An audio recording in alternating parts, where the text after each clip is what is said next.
Students, कल हम लोग फिजिक्स पढ़े थे।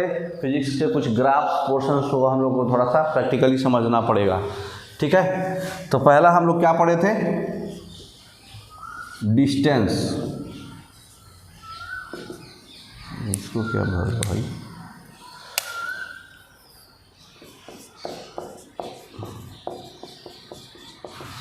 डिस्टेंस, ठीक है ना।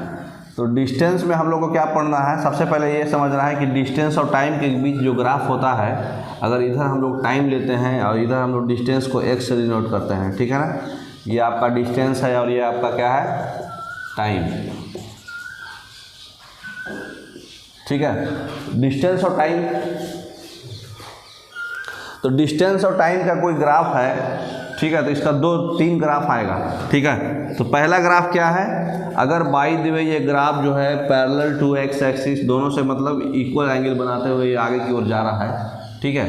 तो ये जो ग्राफ है इसका मतलब ये जो इसका स्लोप होता है, ये जो एंगल है, अगर हम tan थीटा लेंगे तो इसका क्या होता है, स्लोप होता है, ये जानते हैं, जिसको m से रिप्रेजेंट करते हैं, है ना।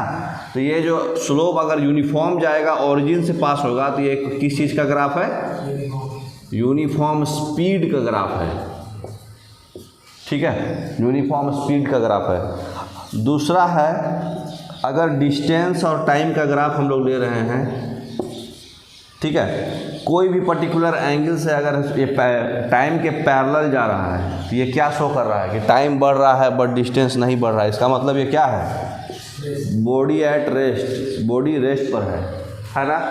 अच्छा, तीसरा है, ग्राफ अगर कर्व जैसे तैसे जा रहा है, तो ये क्या हो गया, नॉन यूनिफॉर्म मोशन, है ना। Non uniform motion, uniform motion चाहे non uniform motion, uniform motion को क्या बोलते हैं, यूनिफॉर्म मोशन चाहे यूनिफॉर्म स्पीड, है ना।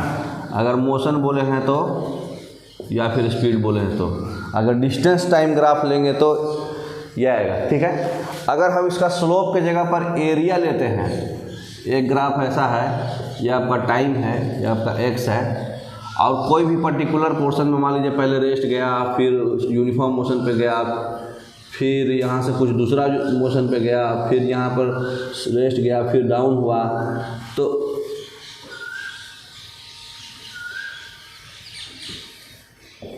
ये अगर टाइम है आपका, ठीक है। तो ये अगर टाइम है, तो हर एक जहाँ जहाँ वो चेंज हो रहा है, ठीक है, कोई पर्टिकुलर टाइम पर, ये मान लीजिए 1 था, ये मान लीजिए 2 था, ये मान लीजिए 3 था, ठीक है, ये 1 है, ये 2 है, ये 3 है, ये 4 है।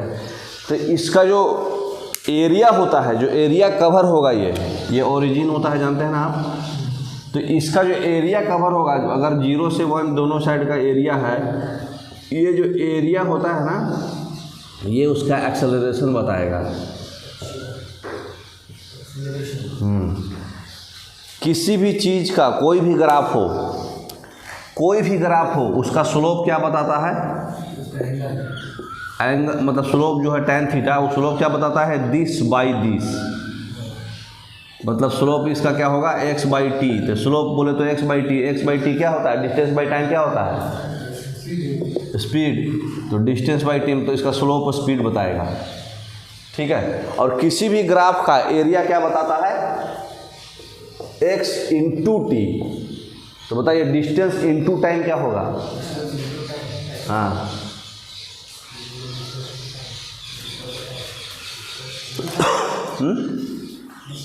जो भी अभी कोई यूनिट बना नहीं है, मतलब एक ऐसा होता है, ठीक है। तो अगर डिस्टेंस टाइम ग्राफ से अगर आप एरिया लेते जाएंगे तो आपका एक्सेलरेशन पता चल जाएगा, ठीक है। अब सेम चीज़ बताइए स्पीड में, बताइए स्पीड में क्या होगा, अगर स्पीड टाइम ग्राफ हम लेते हैं, यही चीज़ अगर डिस्प्लेसमेंट ले लेंगे तो वेलोसिटी आ जाएगा, है ना। अगर हम डिस्टेंस के जगह पे स्पीड ले लिए,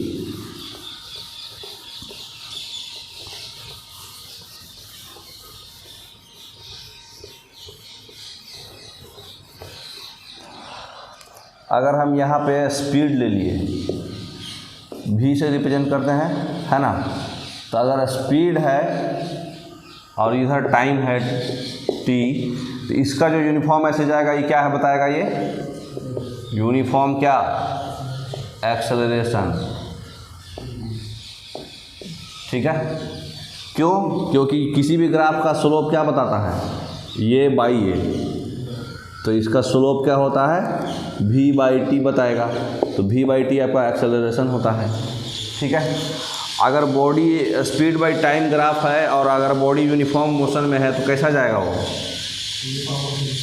पैरेलल जाएगा। ये मतलब क्या हो गया, इसका यूनिफॉर्म स्पीड है, स्पीड जो है टाइम के साथ जो है चेंज नहीं कर रहा है, तो ये यूनिफॉर्म स्पीड का ग्राफ होगा। ठीक है, नॉन यूनिफॉर्म स्पीड का ग्राफ जो होगा थोड़ा सा टिल्ट होकर के जाएगा। ठीक है, अच्छा,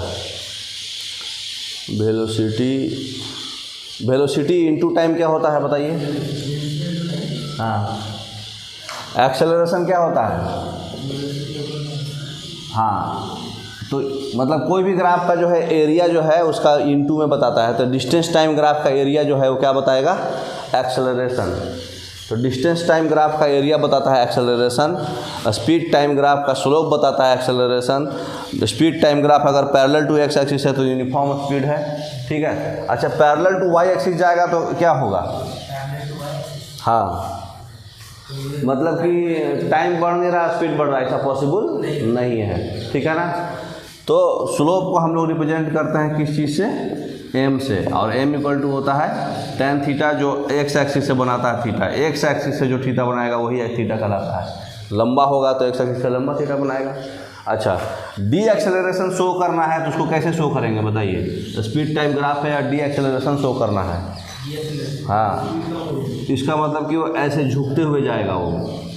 ठीक है, ये स्पीड है, ये टाइम है, ये झुकते हुए जा रहा है, इसका मतलब क्या हो रहा है, एक्सेलरेशन माने स्पीड धीरे धीरे, जैसे पहले स्पीड 4 था, फिर 3 था, फिर तो 2 था, टाइम बढ़ते गया, स्पीड कमते गया, इसका मतलब कि ये क्या हो रहा है, हाँ, रिटार्डेशन चाहे डी एक्सेलरेशन। तो डी एक्सेलरेशन में क्या होगा, चाहे रिटार्डेशन, तो ये जो है डी एक्सेलरेशन चाहे रिटार्डेशन जब होगा तो ग्राफ स्पीड टाइम ग्राफ का जो स्लोप आएगा वो निगेटिव आएगा। ठीक है, तो ये ध्यान रखिएगा। तो किसी भी ग्राफ का जो है अगर डिस्टेंस टाइम ग्राफ का स्लोप और एरिया किसका क्या बताता है, याद रखिएगा, एरिया क्या बताएगा इसका, स्पीड टाइम ग्राफ का एरिया क्या बताएगा, स्पीड इनटू टाइम। ठीक है ना, तो अगर एरिया डिस्टेंस टाइम ग्राफ का एरिया जो है एक्सेलरेशन बता देता है डायरेक्ट उस जगह का, जिस जगह का, जैसे पूरा अगर यहीं से यहीं डिस्टेंस टाइम ग्राफ रहता तो यहाँ से यहाँ हम एरिया कवर करते तो इंटीग्रेटेड होता है, मतलब यहाँ से इंटीग्रेशन हुआ तो इंटीग्रेशन जो होता है डिस्टेंस का वो एक्सेलरेशन आ जाता है। ठीक है ना, तो ये बेसिक चीज़ जो था वो कल के क्लास में मतलब नहीं समझाया गया था। बाकी स्पीड टाइम और डिस्टेंस टाइम स्पीड टाइम सब जानते हैं आप। अब बता दीजिए अंतर डिस्टेंस टाइम ग्राफ में और स्पीड टाइम ग्राफ में तो समझ गए, और डिस्टेंस और डिस्प्लेसमेंट में क्या अंतर होता है ये बताइए।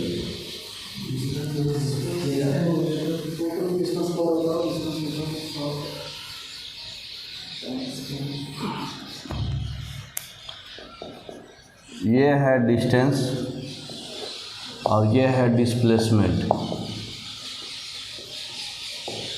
ठीक है, इसको s से डिनोट करते हैं, डिस्प्लेसमेंट को x से। ठीक है ना, तो ये डिस्टेंस क्या है, स्केलर है, ये वेक्टर है। दूसरा डिस्टेंस जो है ऑलवेज पॉजिटिव होगा, या फिर मैक्सिमम स्टार्ट नहीं हुआ रेस्ट रहा तो 0 होगा। ये क्या होगा, 0 भी हो सकता है, पॉजिटिव भी हो सकता है और निगेटिव भी हो सकता है। दूसरा चीज़ distance time graph s versus t जो है आपको क्या बताएगा, इसका जो स्लोप है वो क्या बताएगा, स्पीड बताएगा। और अगर x वर्सेस t हम लोग ले रहे हैं तो इसका जो स्लोप है वो क्या बताएगा, वेलोसिटी बताएगा, बशर्ते कि वहाँ डायरेक्शन भी बताना है। अच्छा, एरिया इसका क्या बताता है, डिस्टेंस टाइम ग्राफ का एरिया जो है एक्सेलरेशन बताता है। ठीक है ना, ठीक है।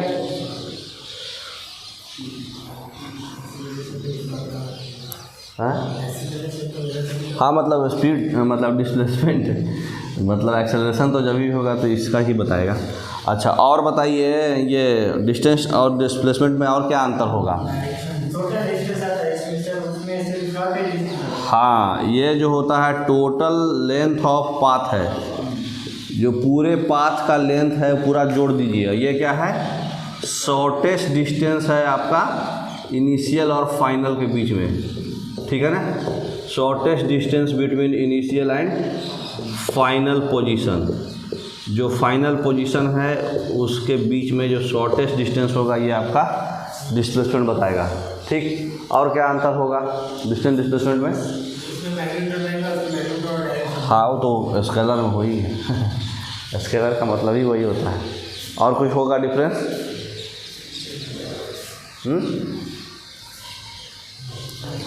अब बहुत लोग ऐसे पूछते हैं कि यूनिफॉर्म स्पीड में क्या होगा, तो अगर जो है डिस्टेंस वर्सेज टाइम जो है, ये जो ग्राफ है उसका ग्राफ अगर पैरेलल टू एक्स एक्सिस है तो वो क्या हो रहा है,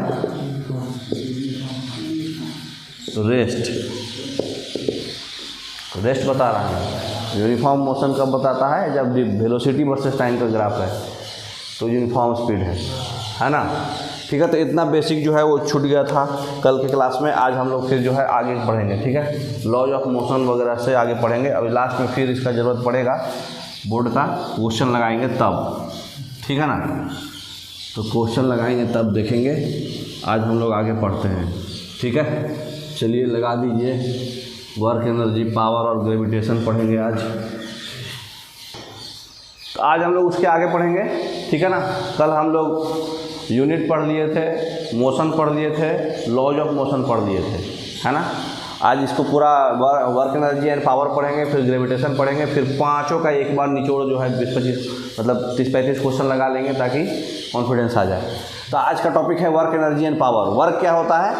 वर्क तभी होगा जब फोर्स कुछ मोशन प्रोड्यूस करेगा। जैसे हम इसको ढकेल रहे हैं, ये दीवार ढकला नहीं रहा है तो ये वर्क नहीं हुआ, ठीक है। हम इसको ऐसे करके ढकेल दिए, कोई भी मतलब बॉडी, छोटा बॉडी को ढकेल दिए, तो अगर फोर्स लगा रहे हैं साथ में मोशन हुआ तब आपका वर्क प्रोड्यूस होगा, ठीक है। तो फोर्स और डिस्प्लेसमेंट, लेकिन डिस्प्लेसमेंट किधर होना चाहिए? जिधर फोर्स लगा रहे हैं उधर ही, ठीक है। आगे पढ़ेंगे कहाँ लगाएंगे तो नहीं वर्क होगा, ठीक है। तो वर्क जो है स्केलर क्वांटिटी है, इसका यूनिट क्या होता है? जूल। ये भी एक फॉर्म ऑफ एनर्जी ही है, तो इसका यूनिट होगा जूल। फोर्स इनटू डिस्प्लेसमेंट, तो न्यूटन और मीटर है ना, तो न्यूटन सेकेंड। तो वर्क इक्वल टू क्या होता है? फोर्स इनटू डिस्प्लेसमेंट, F/s, ठीक है। इसके साथ साथ ये जो है ये डॉट प्रोडक्ट होगा, F.x। तो उसको डॉट प्रोडक्ट को हटाएंगे तो एंगल जो होगा Fs cos थीटा होगा, ठीक है। वो दिखाते हैं अगले फ्यू में। नेक्स्ट देखिए, हम कोई कार्य कर रहे हैं, इस बॉडी को फोर्स लगा रहे हैं, बॉडी डिस्प्लेस होकर के यहाँ चला गया। तो अगर हम फोर्स ऐसे लगाते, इधर फोर्स लगाते, तो कुछ एंगल दोनों के बीच में फोर्स और डिस्प्लेसमेंट ऐसे होता और फोर्स ऐसे लगा रहे थे, खींच रहे थे रस्सी से। तो अगर दोनों के बीच में एंगल रहेगा तो एक्चुअली वर्क क्या होता है? Force dot product of S. दोनों डिस्प्लेसमेंट है, फोर्स भी वेक्टर प्रोडक्ट है, वेक्टर है, तो ये भी वेक्टर है, ये भी वेक्टर है, तो वेक्टर के ऊपर एरो रहेगा। तो डॉट प्रोडक्ट को हटाते हैं तो कॉस थीटा आता है, क्रॉस प्रोडक्ट को हटाते हैं तो साइन थीटा आता है। ये आप लोग बचपन में पढ़े होंगे। तो एफ डॉट प्रोडक्ट हटाए तो कॉस थीटा हो जाएगा। तो ऐसा यूनिट इसका क्या होता है? जूल, और ये स्केलर क्वांटिटी होता है। जानते हैं इतना बेसिक, समझ गए। नेक्स्ट, तो वर्क में 3 प्रकार का वर्क होगा, एक या तो positive work, negative work, zero work, ठीक है। अगर फोर्स जिधर लगा रहे हैं डिस्प्लेसमेंट भी उधर ही हुआ तो पॉजिटिव वर्क, फोर्स लगा रहे हैं इधर और डिस्प्लेसमेंट इधर हुआ तो नेगेटिव वर्क, क्योंकि कॉस थीटा जो है 90 से ज़्यादा हो गया। थीटा जो है अगर उल्टा भागा, 90 से ज़्यादा भागा तो निगेटिव में जाएगा, क्योंकि कॉस का वैल्यू जो है 90 के बाद जो है निगेटिव होता है, जानते हैं आप लोग सेकंड क्वाड्रेंट में। अगर परपेंडिकुलर वर्क हो रहा है, मतलब फोर्स इधर लगा रहे हैं, डिस्प्लेसमेंट इधर हो रहा है, 90 डिग्री का एंगल बनेगा तो जीरो वर्क होगा, क्योंकि Fs cos थीटा फॉर्मूला होता है वर्क का, Fs cos 90 जीरो होता है, ठीक है। तो अगर 90 डिग्री का एंगल फोर्स और डिस्प्लेसमेंट के बीच में बनेगा तो वो जीरो वर्क भी होगा। तो वर्क तीनों हो सकता है। नेक्स्ट, अब उसमें आ जाइए एनर्जी। एनर्जी भी क्या है? स्केलर क्वांटिटी है। इसको हम लोग यूनिट जो है जूल ही होगा इसका भी। तो अगर शेप और साइज के वजह से बॉडी में एनर्जी आया है तो उसको बोलते हैं पोटेंशियल एनर्जी, जो आपके अंदर स्टोर्ड है, ठीक है ना। तो पोटेंशियल एनर्जी होता है mg × h, ठीक है, उसके अपने ग्रेविटेशन से आया है। तो ये दो टाइप का होता है, इलास्टिक पोटेंशियल एनर्जी और ग्रेविटेशनल पोटेंशियल एनर्जी। इलास्टिक क्यों होगा, उसके शेप और साइज में चेंज आएगा, तो ग्रेविटेशनल क्यों होगा, उसके पोजीशन ग्राउंड से कितना हाइट पे है। तो ग्रेविटेशनल पोटेंशियल एनर्जी होता है mgh और इलास्टिक पोटेंशियल एनर्जी होता है हाफ kx²। k है इलास्टिक कांस्टेंट, तो हाफ kx², x क्या है, कितना पोजीशन में चेंज आया, ठीक है। तो और ये जो है ये कब होगा, स्प्रिंग में। कोई स्प्रिंग में आप फोर्स लगाइएगा तो स्प्रिंग दबेगा, तो कितना वो चेंज हुआ, तो डिस्प्लेसमेंट उसमें भी होगा ना। तो हाफ kx² वो पोटेंशियल एनर्जी होगा उसका, इलास्टिक एनर्जी, ठीक है ना। नेक्स्ट तो देखिए ऐसा यूनिट स्केलर क्वांटिटी है एनर्जी, ऐसा यूनिट जूल होता है। तो मैकेनिकल एनर्जी उसको बोलते हैं, जो नॉर्मल एनर्जी वर्ड है वो मैकेनिकल एनर्जी के लिए लेते हैं हम लोग, ठीक है। तो मैकेनिकल एनर्जी दो प्रकार का होता है, काइनेटिक एनर्जी और पोटेंशियल एनर्जी। हिंदी में बोलते हैं गतिज ऊर्जा और स्थितिज ऊर्जा। काइनेटिक एनर्जी क्या होता है, मोशन की वजह से जो आपका एनर्जी आया, ग्रेविटेशन की वजह से जो आया वो पोटेंशियल एनर्जी mgh। इलास्टिक मतलब जो आपका शेप और साइज कन्फिग्रेशन बदल गया बॉडी का, उसकी वजह से हाफ kx² है ना। अब मोशन की वजह से जो आता है वो काइनेटिक एनर्जी कहलाता है, वो हाफ mv² होगा, ठीक है। तो पोटेंशियल एनर्जी, ये मोमेंटम के टर्म में भी इसको लिख सकते हैं ना। मोमेंटम जानते थे, कल हम लोग पढ़े थे, मास इंटू वेलोसिटी होता है।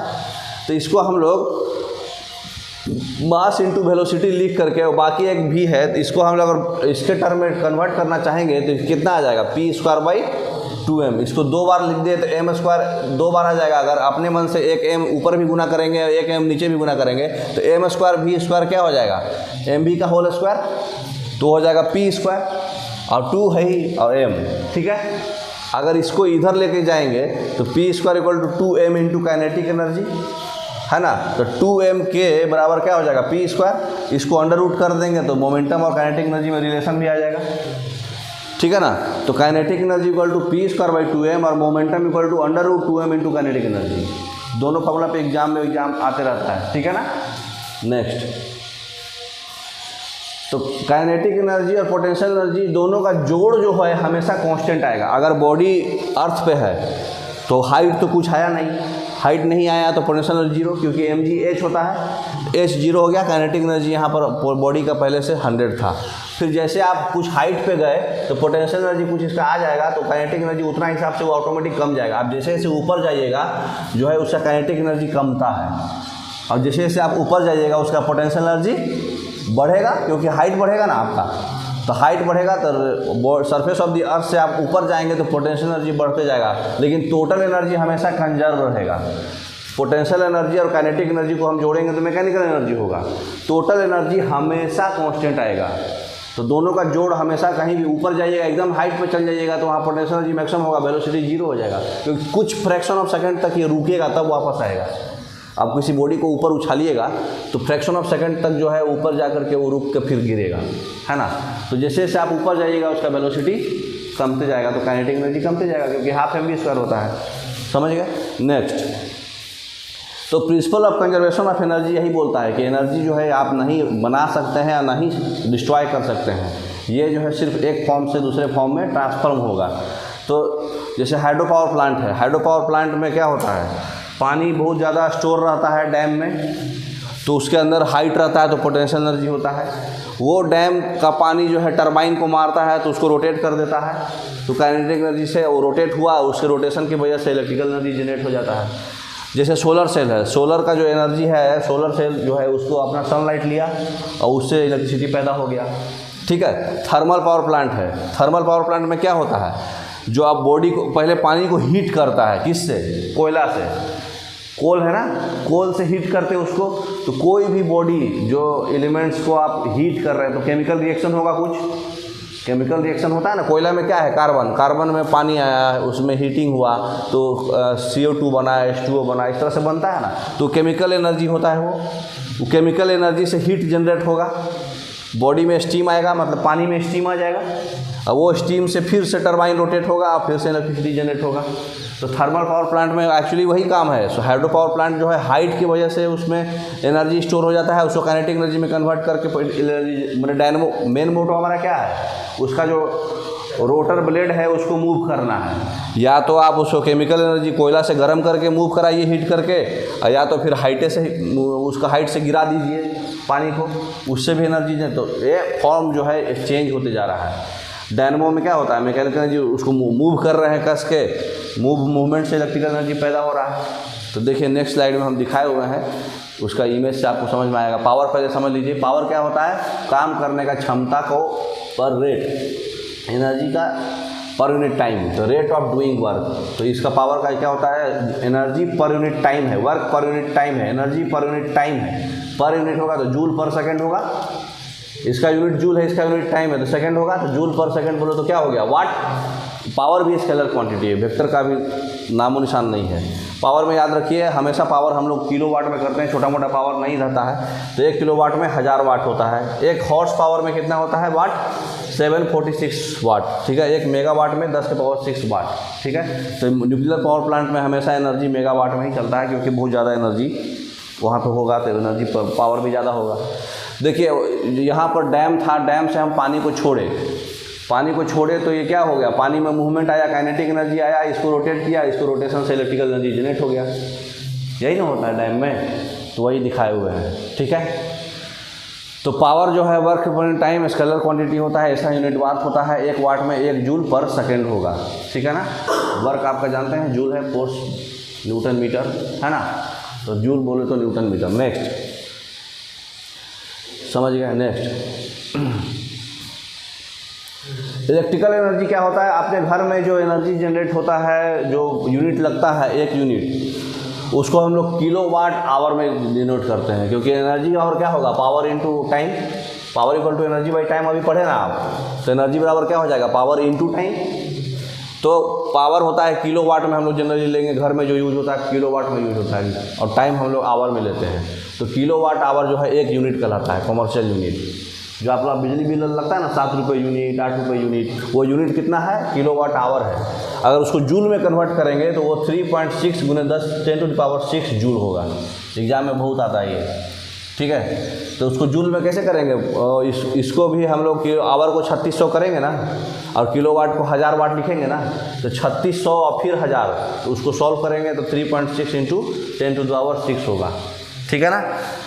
तो ऐसा यूनिट जो है जूल रहेगा, इलेक्ट्रिकल एनर्जी का भी तो जूल ही रहेगा ना, इसलिए हम लोग जूल में 3.6 × 10⁻6 जूल खर्चा करेंगे तो 1 यूनिट हमारा कटेगा, ठीक है ना।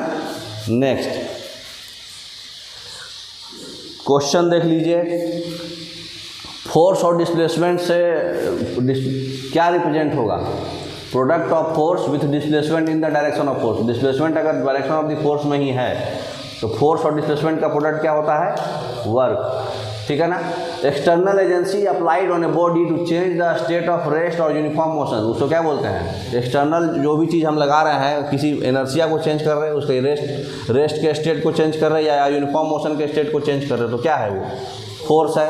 कौन सा है जो है कंजर्वेटिव फोर्स का कैरेक्टरिस्टिक है, जो वर्क डन जो हम लोग कर रहे हैं वो कम्प्लीटली रिकवरेबल है, क्योंकि हम लोग जो कंजर्वेटिव कब होगा, मतलब वो रिकवर कर सकते हैं वर्क डन, ठीक है। मतलब एनर्जी हमेशा कंजर्व रहेगा, पोटेंशियल एनर्जी और काइनेटिक एनर्जी हमेशा कंजर्व होता है। कौन सा लॉ ऑफ न्यूटन बोलता है फोर्स का definition, second law of motion, यहाँ मोशन होगा। Which law of motion provides a quantitative definition of force, force का डिफिनीशन फोर्स और मास इनटू एक्सेलरेशन किससे आया था, सेकेंड लॉ ऑफ मोशन से, rate of change of momentum per unit time, rate of change of momentum था ना। Rate of doing work, काम करने का क्षमता और पर यूनिट रेट लग गया, किसी भी चीज़ में रेट लगता है तो पर यूनिट टाइम हो जाता है, वो तो पावर होता है, ठीक है। कौन सा फिजिकल क्वांटिटी का सेम यूनिट होता है जितना जो वर्क का होता है, एनर्जी का, दोनों का जूल रहेगा, है ना। एक एस्ट्रोनॉमिकल यूनिट और एक पार्सेक, ये किस चीज़ का यूनिट है, ये सब ये डिस्टेंस का यूनिट है। एक एस्ट्रोनॉमिकल यूनिट, पार्सेक, ये सब क्या है, लाइट ईयर बोले तो लाइट में नापते हैं, जो स्पेस में जो डिस्टेंस नापते हैं। वर्क का ऐसा यूनिट क्या होता है, जूल। इनर्शिया जो है किससे मेजर होता है, मास से। इनर्शिया उसका जो है जितना मास होगा उसका इनर्शिया ज़्यादा होगा, क्योंकि वो रजिस्ट ज़्यादा करेगा। रोकना कोई भी चीज़ का स्टेट ऑफ रेस्ट और स्टेट ऑफ यूनिफॉर्म मोशन, ये चीज़ को रोकना, तो जितना ज़्यादा वेटेड बॉडी होगा वो ज़्यादा रोकेगा, तो जितना मास होगा उतना इनर्शिया होगा, है ना। नेक्स्ट आ जाइए ग्रेविटेशन पर। ठीक है, ग्रेविटेशन क्या होता है? ग्रेविटेशन होता है जिसको हिंदी में बोलते हैं गुरुत्वाकर्षण। ठीक है, दो बॉडी है तो दोनों बॉडी आपस में एक फोर्स लगाएगा एक दूसरे के ऊपर। ठीक है, अर्थ की वजह से, ग्रेविटी की वजह से। ठीक है, तो ये जो है एक दूसरे को जो फोर्स लगाता है इसको बोलते हैं ग्रेविटेशन। न्यूटन साहब बताए थे। ठीक है, नेक्स्ट, तो हम लोग का जो ग्रेविटी की वजह से क्या क्या प्रभाव क्या क्या होगा? आप हम लोग चल पा रहे हैं ग्रेविटी की वजह से, हम चल रहे हैं, ग्रेविटी उल्टा फोर्स लगाएगा तो चल पाएंगे, न्यूटन थर्ड लॉ। तो टाइड्स, जितना हाई टाइड्स और लो टाइड्स भी हो रहा है, मून और अर्थ और सन के बीच में जो ग्रेविटेशनल पुल और पुश हो रहा है उसकी वजह से हाई टाइड्स लो टाइड्स हो रहा है ना। उसके बाद जो रेनफॉल होता है हमारा, वो सब भी ग्रेविटेशनल फोर्स की वजह से ही होता है, क्योंकि बॉडी ऊपर जाता है, वेपर बनता है, तो ये सब ऊपर क्या जा रहा है, पोटेंशियल एनर्जी स्टोर हो रहा है, फिर फाइनली वो गिरेगा, कंडेंस होगा, है ना, तो उसमें काइनेटिक एनर्जी आएगा। तो ये सब जो है ग्रेविटी का इफेक्ट है ना। नेक्स्ट पढ़ लीजिए gravitation. The force with which two objects attract each other, एक दूसरे को अट्रैक्ट कर रहा है, दोनों के बीच में जो फोर्स लग रहा है दो बॉडी के बीच में, उसको ग्रेविटेशन बोलते हैं। ये वेक्टर क्वांटिटी है। ठीक है ना। ग्रेविटेशनल फोर्स क्या होता है? अर्थ का अगर ले रहा है तो कितना फोर्स से अर्थ जो है वो ऑब्जेक्ट को खींच रहा है अपनी ओर, उसको ग्रेविटी भी बोलते हैं। अगर एक ऑब्जेक्ट बॉडी है और एक ऑब्जेक्ट अर्थ है तब उसको ग्रेविटी बोल सकते हैं, लेकिन दोनों अलग अलग ऑब्जेक्ट है तो ग्रेविटी नहीं होगा, वो क्या होगा? ग्रेविटेशनल फोर्स होगा। अगर एक ऑब्जेक्ट बॉडी है और एक ऑब्जेक्ट अर्थ है तो मतलब कितना फोर्स से अर्थ अपने बॉडी को अपनी ओर खींच रहा है, उसको क्या बोलेंगे? ग्रेविटी, चाहे ग्रेविटेशनल फोर्स बाय अर्थ, है ना। तो यूनिवर्सल लॉ ऑफ ग्रेविटेशन क्या बोलता है कि यूनिवर्स में जितना भी बॉडी है वो एक दूसरे को अट्रैक्ट करता है एक फोर्स से। वो फोर्स जो होता है दोनों बॉडी के प्रोडक्ट ऑफ द मास के डायरेक्टली प्रोपोर्शनल होता है। ठीक है, लेकिन उसके जो डिस्टेंस है दोनों के बीच में उसके स्क्वायर के इन्वर्सली प्रोपोर्शनल होता है। तो प्रोपोर्शनलिटी साइन हटाएंगे तो कांस्टेंट लग जाएगा जी, तो G m1 m2 by R square, product of mass के डायरेक्टली प्रोपोर्शनल और स्क्वायर ऑफ डिस्टेंस के इन्वर्सली प्रोपोर्शनल, तो नीचे आएगा। कांस्टेंट हटा दिए तो जी लग जाएगा।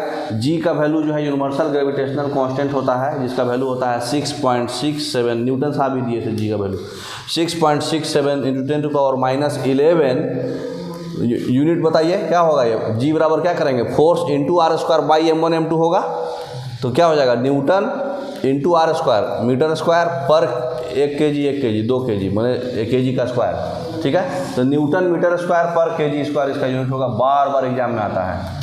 अब वैल्यू भी याद रखिएगा, ये वैल्यू भी बार बार आता है। 6.67 newton to power -11 newton metre square पर kg स्क्वायर। ये न्यूटन साहब दिए थे, यूनिवर्सल ऑफ ग्रेविटेशन पढ़े होंगे।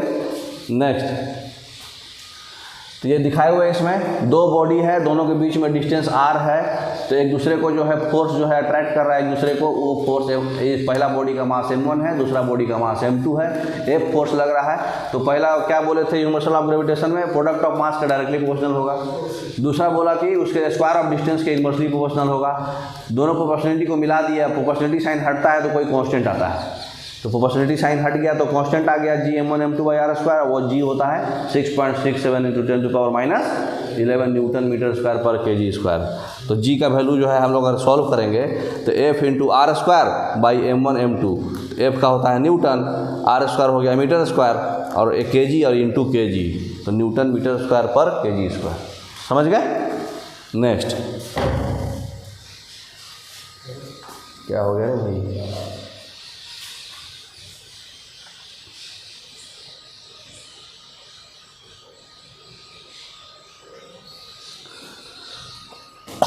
ये पढ़ लिए हम लोग। नेक्स्ट एक टॉपिक है एक्सेलरेशन ड्यू टू ग्रेविटी, गुरुत्वाकर्षण द्वारा त्वरण। मतलब त्वरण बोले तो एक्सेलरेशन, है ना। तो अर्थ है या दूसरा ऑब्जेक्ट है, तो हाँ जी बराबर क्या होता है? काहे कि जी कब आएगा? जब पहला एक बॉडी अर्थ है, एक बॉडी अर्थ है तो जी हो जाएगा वो। तो जी बराबर होता है G, capital G m by R square, mass of the earth और ये स्क्वायर। ठीक है ना। तो ये कैपिटल जी होता है 6.67 newton to power -11 newton metre square पर kg square. Mass of the earth 6, तो आप याद रखिएगा। और radius of the earth 66370 kilometre. 6400 approx में लेते हैं हम लोग, है ना। तो ये G बराबर G कैपिटल G m/r², ये भी एक फॉर्मूला है जो आपको ध्यान में रखना है, ठीक है ना। इसका अप्रॉक्स वैल्यू आता है 9.8।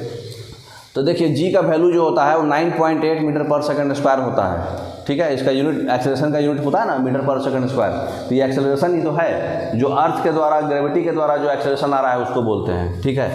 तो जो कोई ऐसे जनरली अगर मतलब कोई लंबा कैलकुलेशन करना है तो हम लोग कैलकुलेशन को अप्रॉक्स करने के लिए 10 मीटर पर सेकंड स्क्वायर ले लेते हैं, ठीक है।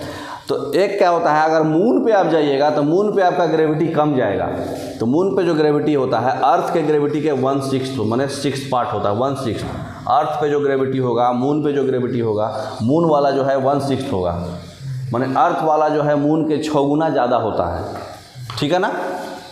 तो ये आप जानते हैं। चलिए आगे बढ़ते हैं। तो एक्सेलरेशन ड्यू टू ग्रेविटी क्या होता है समझ लीजिए। यूनिफॉर्म एक्सेलरेशन, यूनिफॉर्म क्यों है, क्योंकि 9.8 फिक्स है वो, तो 9.8 मीटर पर सेकंड स्क्वायर। तो यूनिफॉर्म एक्सेलरेशन जो प्रोड्यूस होता है फ्रीली फॉलिंग बॉडी में, क्योंकि एक बॉडी अर्थ है due to gravitational pull of Earth. तो जो ऊपर से बॉडी जो फ्रीली गिर रहा है, कोई फोर्स नहीं लगा है, ऊपर से ऐसे लटका गिरा दिए, तो जो अर्थ उसको कितने यूनिफॉर्म एक्सेलरेशन से उसको गिराएगा वो होता है acceleration due to gravity 9.8 metre पर सेकंड स्क्वायर। अगर कोई रिस्ट्रिक्शन नहीं है तो आगे क्या क्या रिस्ट्रिक्शन है हम लोग पढ़ेंगे।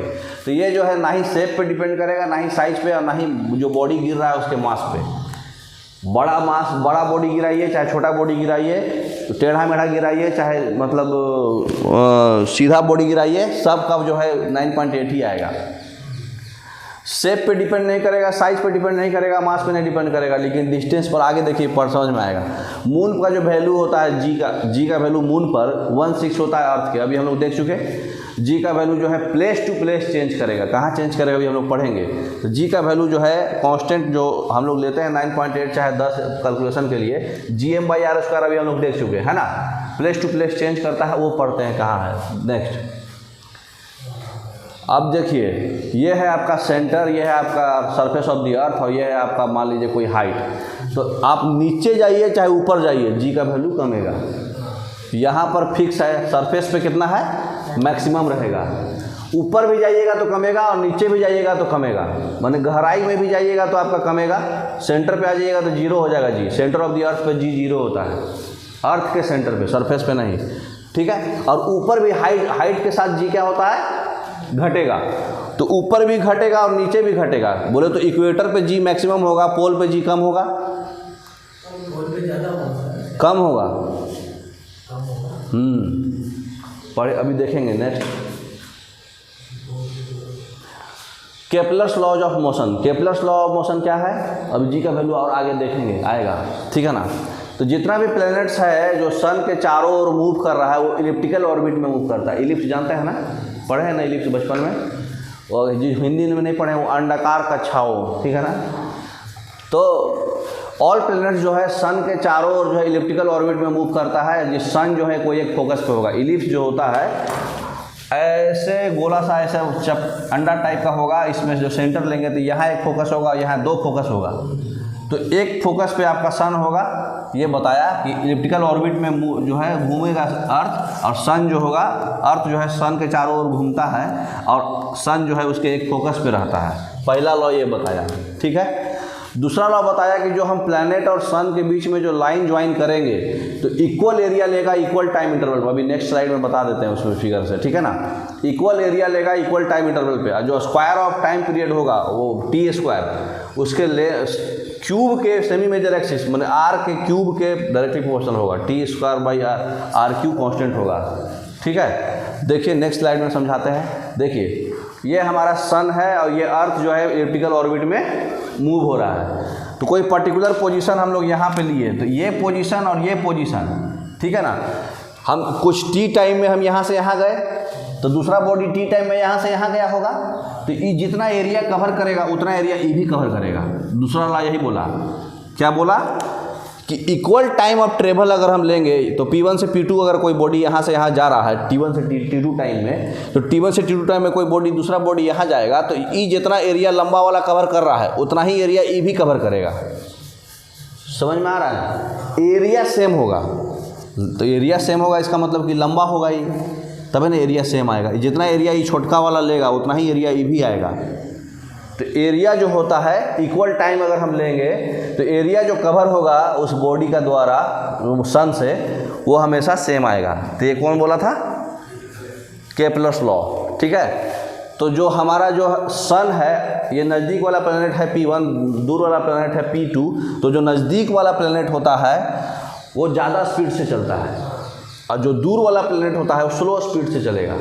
क्यों? इसको याद करने का एक टेक्निक, सन के गर्मी से ही एनर्जी गेन कर लिया, मतलब ऐसा होता नहीं है, हम याद बताने के लिए बता रहे हैं कि सन के नज़दीक है, गर्मा गया ये, तो ज़्यादा एनर्जी आ गया, इसको ज़्यादा एनर्जी आया तो स्पीड में चलेगा, तो ये स्पीड में चलेगा तो ये ज़्यादा दूर तक चल जाएगा, तभी ना एरिया ज़्यादा कवर करेगा, क्योंकि लंबा है तो बहुत ज़्यादा एरिया कवर कर लेगा। जैसे लंबा है ना जी, इसका मतलब कि यहाँ तक भाग जाएगा तो ना एरिया ज़्यादा आएगा। तो ये ज़्यादा स्पीड से चलता है और जो दूर वाला है, सन से जो दूर है वो ठंडा जाता है, तो ठंडा जाएगा तो कम स्पीड से चलेगा। ठीक है ना। तो सैटेलाइट जो है, जैसे मान लो ये सन है, ये अर्थ चारों ओर घूम रहा है, कोई भी सैटेलाइट जो है वो अर्थ के इलिप्टिकल ऑर्बिट में सन के चारों ओर घूमता है। तो देखिए जो नज़दीक जो होता है सन और प्लैनेट, मतलब प्लैनेट ये नज़दीक वाला है सन और प्लैनेट, ये पोर्शन को हम लोग बोलते हैं पेरिजी, और जो दूर होता है उसको क्या बोलते हैं? उसका स्पीड कम होता है तो उसको क्या बोलेंगे? अपोजी। तो पेरिजी में स्पीड ज़्यादा रहेगा प्लैनेट्स का, और अपोजी में प्लैनेट्स का स्पीड कम रहेगा, क्योंकि नज़दीक में उसको सन से एनर्जी मिल जा रहा है, वो एनर्जी गेन करके फुल स्पीड में भाग रहा है। ठीक है, तो स्पीड का भी ध्यान रखिएगा। Next, orbital speed of satellite. Satellite जो होता है स्पीड, सैटेलाइट जो स्पीड है वो मास पे डिपेंड नहीं करता है। ठीक है, डिस्टेंस पे स्पीड, जो रेडियस होगा ऑर्बिट का या फिर हाइट ऑफ सैटेलाइट होगा उस पर डिपेंड करेगा। ठीक है ना। T² directly proportional to RQ, third law याद रखिएगा, उस पर बहुत एग्जाम पे क्वेश्चन आता है। T1/RQ equal to T2/RQ same होगा, क्योंकि T²/RQ करेंगे तो कोई कांस्टेंट आएगा, डायरेक्टली प्रोपोर्शनल है तो greater the radius lesser be the orbital speed. देखिए जितना दूर जा रहा है रेडियस, R जितना बढ़ रहा है उतना स्पीड क्या होगा उसका? कम हो जाएगा। ठीक है ना। ऑर्बिटल स्पीड ऑफ सैटेलाइट जो होता है अर्थ के नज़दीक जो होता है उसका स्पीड होता है 7.9 किलोमीटर पर सेकेंड। ऐसे वेलोसिटी का फॉर्मूला है √GR, G है 9.8, R उसका जितना बढ़ेगा उतना स्पीड बढ़ते जाएगा। ठीक है, ये कब है? ये अर्थ लेंगे फिक्स करेंगे तब, R फिक्स करेंगे तब ये नॉर्मल ऑर्बिटल वेलोसिटी होगा।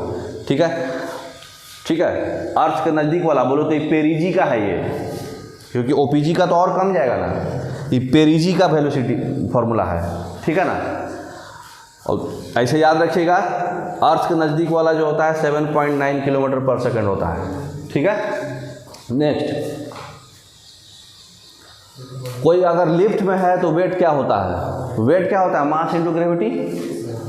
तो अगर वो लिफ्ट हम लोग स्टेशनरी है, चाहे यूनिफॉर्म स्पीड से अपवर्ड चाहे डाउनवर्ड जा रहा है, तो वेट जो उसका है ट्रू वेट के बराबर होगा। यूनिफॉर्म स्पीड है तो अगर लिफ्ट ऊपर जा रहा है एक्सेलरेशन से तो उसका वेट जो होगा कम जाएगा, मतलब अरे बढ़ जाएगा, ऊपर जा रहा है ना तो ग्रेविटी नीचे खींचेगा तो वेट बढ़ जाएगा। ठीक है। अगर लिफ्ट डाउन जा रहा है तो वेट उसका जो है कम जाएगा एक्चुअल वेट से।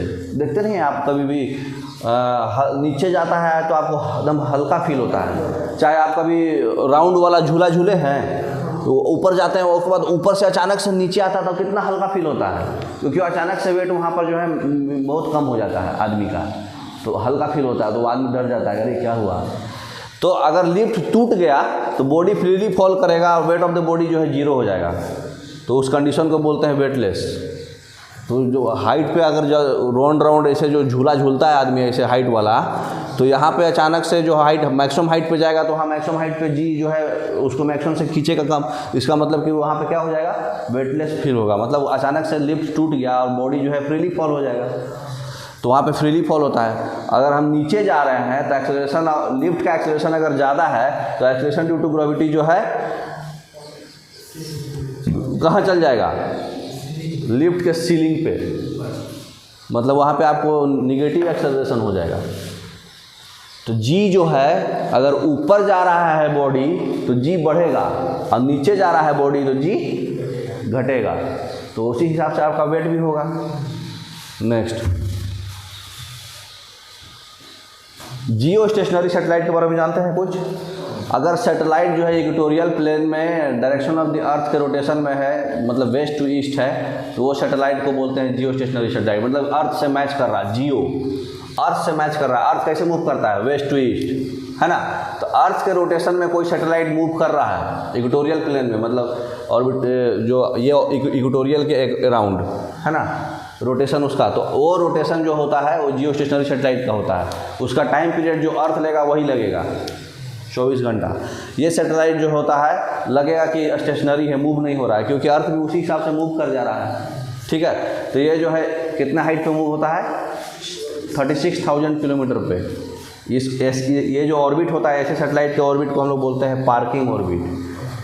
तो जियो स्टेशनरी सैटेलाइट के ऑर्बिट को क्या बोलते हैं? Parking orbit. और ये जो है 36,000 किलोमीटर के हाइट पर रिवॉल्व करता है। और इसका जो स्पीड होता है अर्थ के स्पीड से, मतलब रोटेशनल स्पीड सेम होगा और डायरेक्शन भी सेम होगा, west to east, same to same. Time period भी सेम होगा 24 आवर्स। तो जियो स्टेशनरी सैटेलाइट का टाइम पीरियड मतलब एक रोटेशन कंप्लीट करने में 24 आवर्स लगता है। नेक्स्ट, एस्केप वेलोसिटी क्या होगा? कितना वेलोसिटी हम कोई बॉडी को देंगे सरफेस ऑफ द अर्थ से ताकि वो आए तो ग्रेविटेशनल फील्ड के औकात से बाहर चल जाए और ऊपर रिटर्न आए ही नहीं। जैसे रॉकेट वॉकेट लॉन्च होता है से कोई नासा उसा का, तो ऊपर से ऊपर ही चल जाता है ना। तो उसको कितना वेलोसिटी देंगे मिनिमम ताकि वो अर्थ के रोटेशनल ग्रेविटेशनल फील्ड, मतलब अर्थ के ग्रेविटेशनल फील्ड के औकात से चल जाए ऊपर, प्रोजेक्ट करे यहाँ से तो अर्थ के स्पीड से ऊपर चल जाए, रिटर्न नहीं आए वो। जैसे कोई बॉडी को फेंकते हैं तो रिटर्न आ जाता है क्योंकि अर्थ की ग्रेविटी में वो आ रहा है। उससे ज़्यादा स्पीड दे दिए तो एस्केप वेलोसिटी होता है। ये ना ही मास, सेफ साइज और मास पे कुछ भी डिपेंड नहीं करता, जी पढ़ चुके हैं ना। और डायरेक्शन पे भी डिपेंड नहीं करता, प्रोजेक्शन का डायरेक्शन कैसा है। इसको हम लोग सेकेंड कॉस्मिक वेलोसिटी भी बोलते हैं। एस्केप वेलोसिटी को क्या बोलते हैं? Second cosmic velocity. ये फार्मूला क्या है याद रखिए, अर्थ का कितना होता है, मून का कितना होता है, ध्यान रखिएगा, एग्जाम में आता है। तो एस्केप वेलोसिटी जो होता है अर्थ का 11.2 किलोमीटर पर सेकंड। अगर इससे ज़्यादा स्पीड दिए तो बॉडी जो है अर्थ से ऊपर चल जाएगा, मतलब आएगा नहीं वापस। और मून में अगर करना है तो मून में होता है 2.4 किलोमीटर पर सेकंड, क्योंकि उसका 1/6 हो जाएगा ना जी। 1/6 नहीं याद है तो 1/6 कर लीजिएगा, है ना।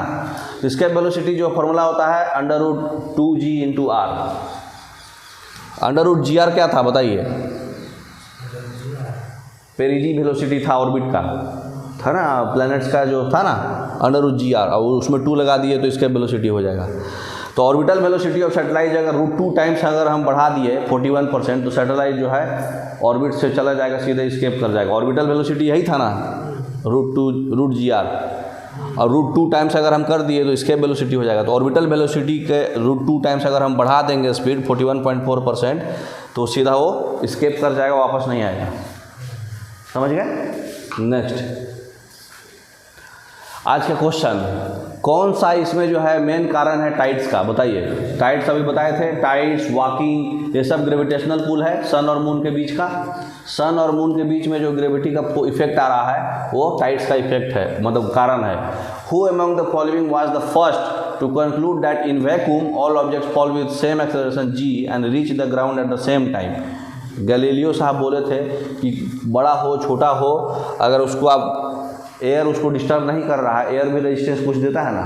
अगर वैक्यूम में कोई भी बॉडी को गिराओ, कोई भी बड़ा सा लिफ्ट को गिरा दो, चाहे अपना तुम ही गिर जाओ, चाहे कोई कपड़ा गिराओ, चाहे कोई हल्का बॉडी गिराओ, उसके मास पे डिपेंड नहीं करेगा वो। मतलब तुम ऊपर से अगर एक बॉल गिरा रहे हो, है ना, और ऊपर से एक पतला सा कागज़ गिरा रहे हो, दोनों सेम टाइम पे अर्थ पे आएगा, बशर्ते कि वो वैक्यूम मीडियम होना, है ना। हाँ, मीडियम वैक्यूम रहना, ठीक है। तो थोड़ा सा एक हम उसको केपलर्स लॉ को थोड़ा सा डिटेल में दे देते हैं।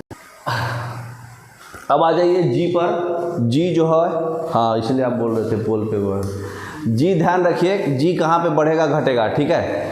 तो हम लोग जी बराबर क्या पढ़े हैं? gm/r²। इसका मतलब कि r² के इन्वर्सली प्रोपोर्शनल है ना। तो ये जो है हाइट हो चाहे डेप्थ हो, अभी बताए थे कि जी घटेगा। सरफेस ऑफ द अर्थ से ऊपर जाइए चाहे नीचे जाइए, जी घटता है। सेंटर ऑफ द अर्थ पे तो जी 0 हो जाता है, ठीक है। तो ये पोल पे मैक्सिमम होता है और इक्वेटर पे मिनिमम होता है, ठीक है। पोल हमारा सरफेस ऑफ द अर्थ पे आ रहा है, ठीक है। तो पोल सरफेस ऑफ द अर्थ पे माना जाता है।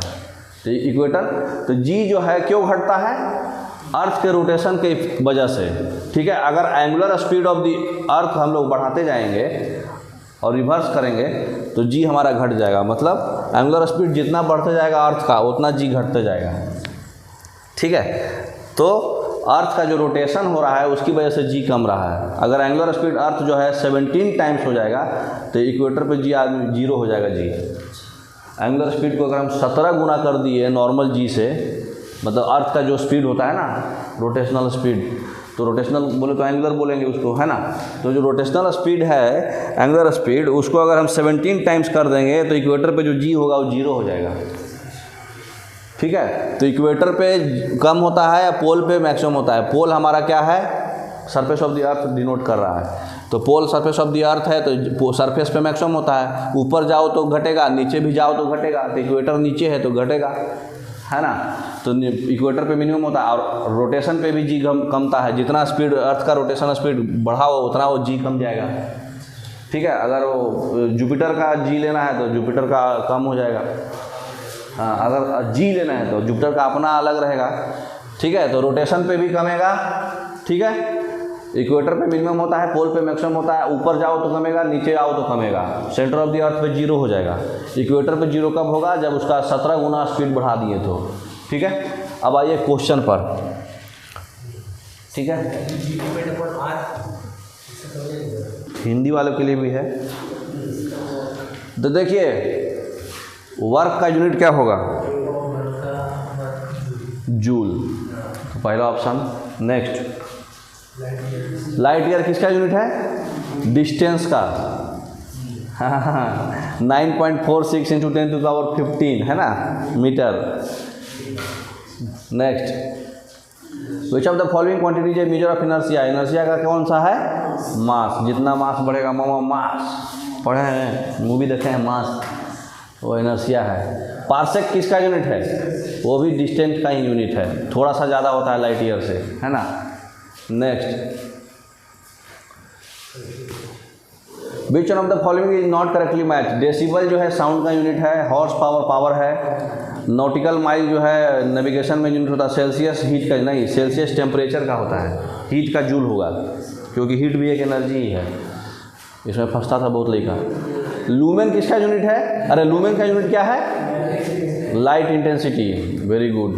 नेक्स्ट, दो ऑब्जेक्ट है जिसका मास है 1 ग्राम और 9 ग्राम और काइनेटिक एनर्जी सेम है, तो उसका मोमेंटम का रेशियो क्या होगा? बोर्ड लगाना पड़ेगा। दो ऑब्जेक्ट है, मास m1 m2 दे दिया है, काइनेटिक एनर्जी दोनों का सेम है, तो मोमेंटम का यूनिट पूछ रहा है। तो अभी हम लोग पढ़े हैं काइनेटिक एनर्जी क्या होता है? p²/2m पढ़े हैं। तो आपका ये सेम है, इसका मतलब k काइनेटिक एनर्जी को हम डिपेंड करते हैं, डिनोट करते हैं k1 से, और दूसरा वाला हम लिख लेते हैं k2 से, ठीक है। तो k1 = क्या हो जाएगा? p1²/2m1 और दूसरा वाला क्या हो जाएगा? p2²/2m2। दोनों को हमको बराबर करना है, तो दोनों को बराबर कर दीजिए। k1 = k2 हमारा अकॉर्डिंग टू क्वेश्चन है ये, तो p1²/2m1 = p2²/2m2 हो गया। तो देखिए p1 और p2 का मोमेंटम का रेशियो पूछा है ना, तो p1 और p2 को इधर कर लीजिए, तो p1²/p2² = क्या हो जाएगा? 2 तो हटा ही दीजिए, m1 उधर चला जाएगा, m1/m2। इसका मतलब p1/p2 अगर स्क्वायर हटा देंगे तो यहाँ रूट डाल देते हैं, तो √m1/m2 हो जाएगा। अब उसका मास का जो वैल्यू है लगा दीजिए, 1/9 है ना, तो √1/9 = 1/3 हो जाएगा। ऑप्शन दे चाहे मत दे, आपको निकाल सकते हैं। Next, spring constant of spring is 100 and change in length जो है 60 से 70 हो गया, तो इसका पोटेंशियल एनर्जी क्या होगा? अभी हम फॉर्मूला आपको पढ़ाए थे, पोटेंशियल एनर्जी = क्या होता है? ½ kx²। स्प्रिंग का है ना, इलास्टिक वाला ½ kx² होता है, तो स्प्रिंग कांस्टेंट कितना है आपका? 100, तो ½ × 100 और x क्या है? जो डिस्प्लेसमेंट हुआ, तो 60 से 70 हुआ, मतलब कितना का अंतर हुआ? तो 10 का स्क्वायर ठीक है। तो हाफ को हम काटेंगे तो कितना बार में आएगा 50 इंटू 100 बोले तो 5000 जूल। समझ गए। नेक्स्ट,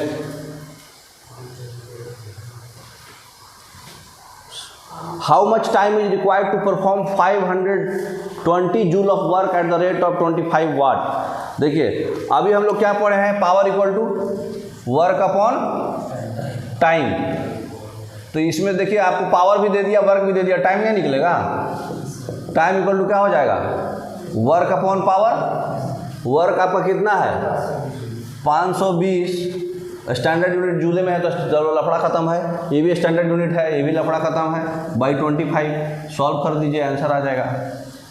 ये किस में आएगा, ये सेकंड में आएगा, क्योंकि सब कुछ स्टैंडर्ड है तो ये भी स्टैंडर्ड में आएगा। तो ये जो सॉल्व करके आएगा वो क्या होगा, स्टैंडर्ड यूनिट में आएगा, वाट और जूल, है ना। अब इस पास्कल यूनिट जो है किसका होता है, पास्कल प्रेशर का। तो पास्कल किसका यूनिट होता है, प्रेशर का।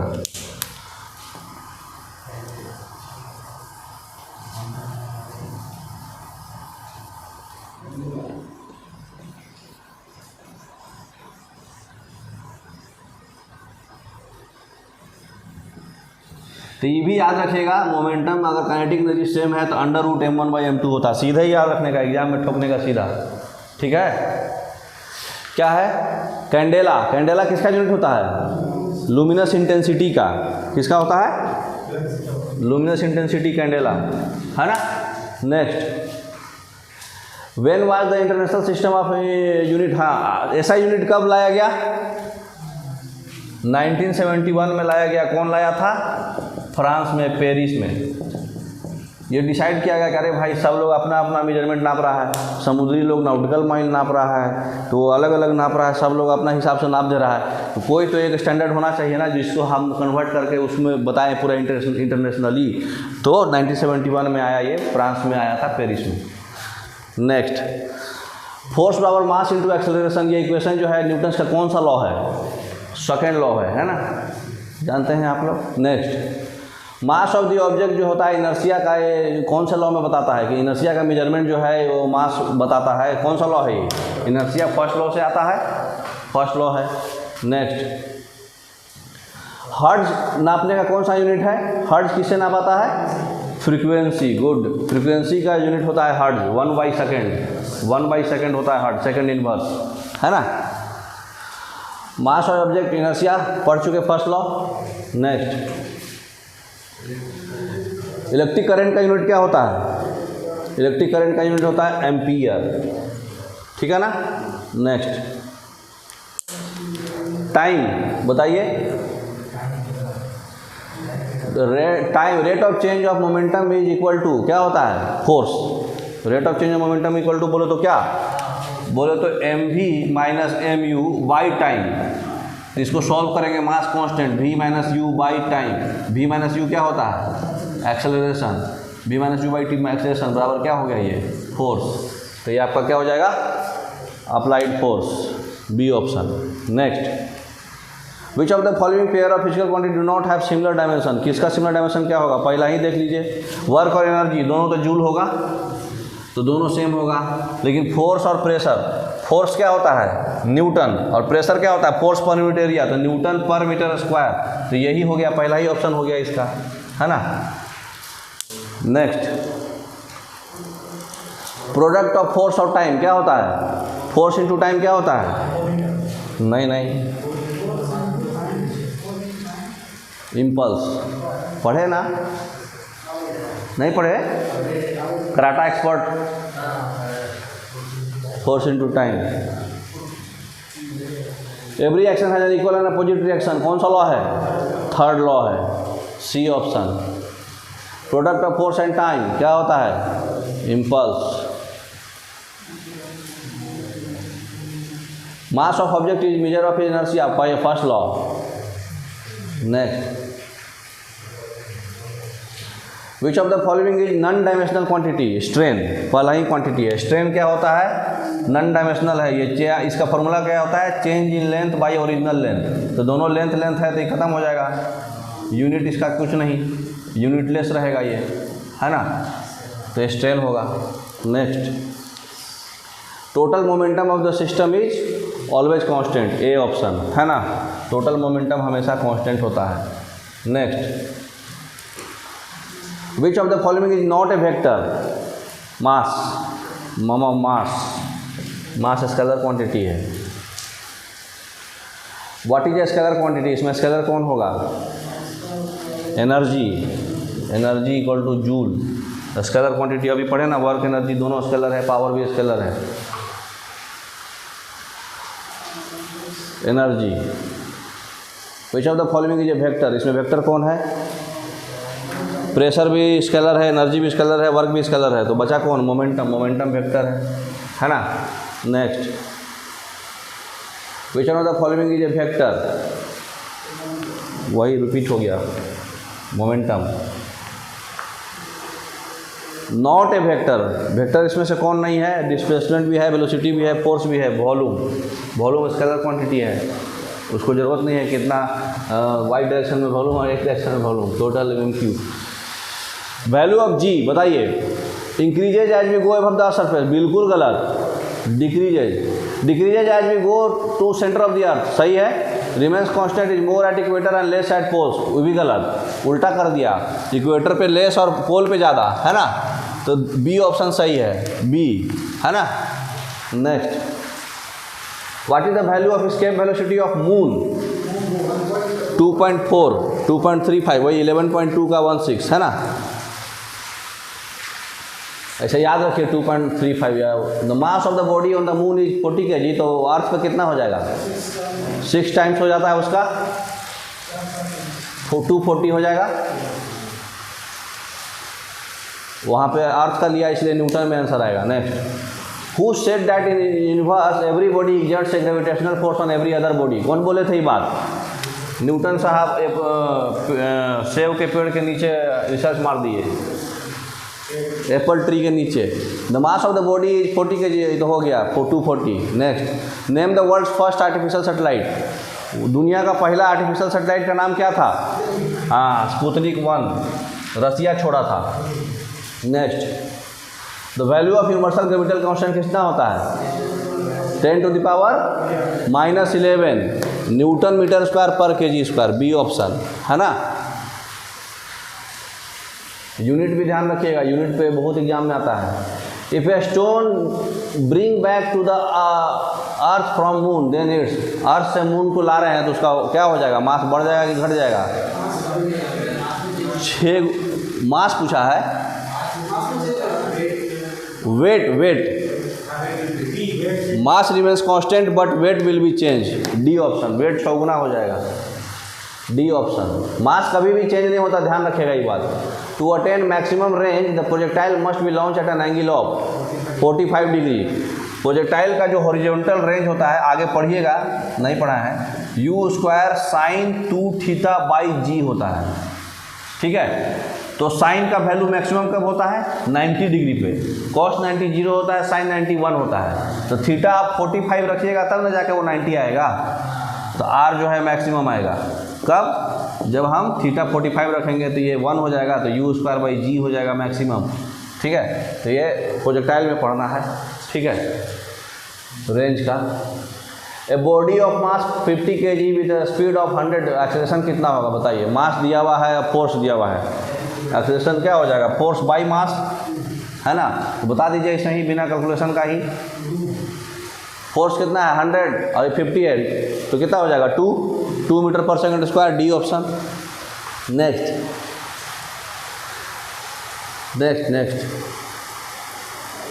2 हो गया। बताइए एक्सेलरेशन, त्वरण मतलब एक्सेलरेशन का फॉर्मूला कौन सा सही है?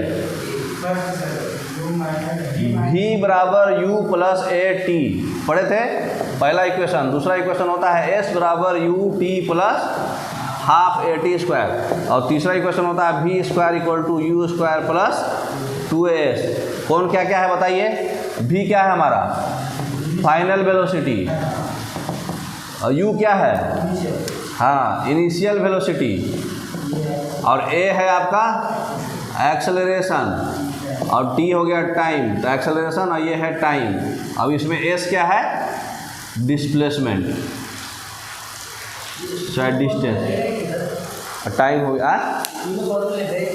इक्वेशन ऑफ मोशन है ये, हाँ मोशन का तीनों इक्वेशन है, गैलीलियो साहब दिए थे। तो कौन सा होगा आंसर सही बताइए?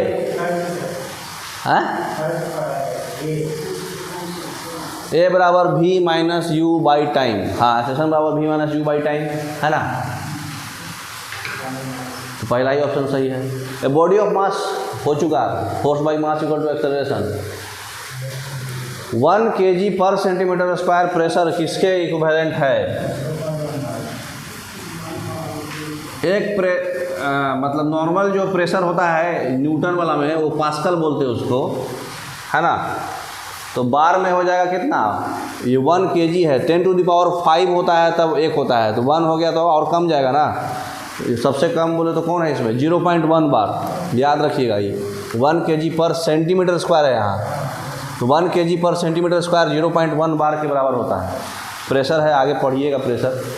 नेक्स्ट, न्यूटन मीटर किसका यूनिट होगा? देखिए न्यूटन फोर्स है, मीटर क्या है? Distance, displacement. तो फोर्स इंटू डिस्प्लेसमेंट क्या होता है? वर्क चाहे एनर्जी जो बोलिए, है ना। तो एनर्जी हो जाएगा। लाइट ईयर किसका यूनिट है? डिस्टेंस का। विच ऑफ द फॉलोइंग इनर्शिया का मेजरमेंट कौन है? मास, है ना।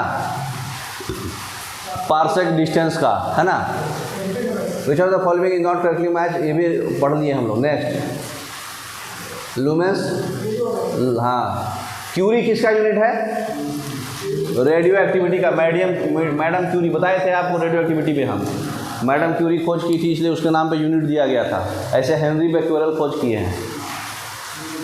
पास्कल किसका है? प्रेशर का। पास्कल किसका होता है? प्रेशर का। न्यूटन पर मीटर स्क्वायर, 1 न्यूटन पर मीटर स्क्वायर बराबर pascal, 1 pascal. Candela luminous intensity का, है ना। नेक्स्ट, ये 1971 में 0.1 बार न्यूटन मीटर एनर्जी। ये बताइए प्लैंक्स कांस्टेंट का डायमेंशनल फार्मूला क्या होगा? प्लैंक्स कांस्टेंट फार्मूला पढ़े हैं? E बराबर होता है h इंटू म्यू। ये होता है फ्रिक्वेंसी, तो ये हो जाएगा सेकेंड इनवर्स, है ना। हमको h जानना है तो ये हमको अभी मान लेते हैं, यहाँ h ही रख देते हैं। और एनर्जी क्या हो जाएगा? जूल।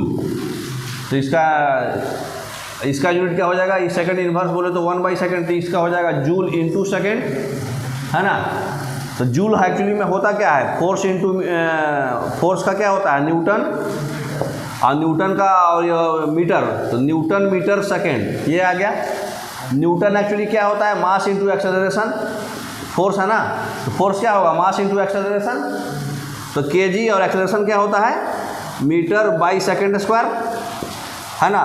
फिर मीटर और फिर सेकेंड, तो कितना हो गया? 1 सेकेंड से ये वो चला गया, तो केजी मीटर स्क्वायर पर सेकेंड। तो बताइए केजी का हो जाएगा m0, लेंथ दू और टाइम कितना? -1। जो ऑप्शन में है वो लगा दीजिए। अरे 0 बोल रहे हैं, m1 है ना, m1 L2 T-1, तो क्या हो जाएगा? B option. E बराबर h म्यू पढ़े हैं ना। हाँ, तो फ्रीक्वेंसी का सेकंड इनवर्स होता है ना। बस आप फॉर्मूला जानते हैं तो सब निकाल सकते हैं। नेक्स्ट, ये हम लोग पढ़ चुके, ठीक है। तो फिजिक्स मोर देन इनफ है इतना आज की क्लास के लिए, जितना पढ़े और अप्रोक्स समझ में आ रहा है ना। क्वेश्चन बन रहा है, हाँ अपने से भी लगाइएगा घर पे और बनेगा, ठीक है। Okay, thank you. कितना गया?